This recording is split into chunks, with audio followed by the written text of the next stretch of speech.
দেখুন, যদি একজন ডক্টর আপনার সার্জারি করতে শুরু করে, তখন কি আপনি তাকে প্রশ্ন করেন? আপনি তার নাইফ দেখে ঘাবড়ান না, আপনি তার ইনজেকশন দেখে ভয় পান না, এবং আপনি তাকে কখনো বলেন না যে এটা করো না, এতে আমার কষ্ট হতে পারে। কারণ ডিপ ডাউন আপনি জানেন যে এই ডক্টর যা কিছুই আপনার সাথে করছে সেটা আপনার ভালোর জন্যই করছে।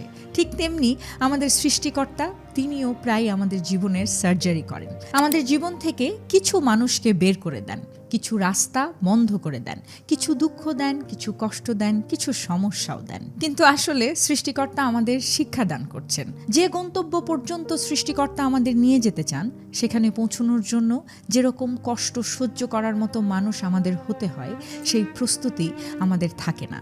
তাই তিনি আমাদের সেভাবেই প্রস্তুত করান। কিন্তু এখানে মজার ব্যাপারটা হলো, আমরা খুব সহজেই একজন ডক্টরের উপরে ট্রাস্ট করি যে সে যা করছে আমাদের ভালোর জন্যই করছে, কিন্তু সৃষ্টিকর্তার উপর ট্রাস্ট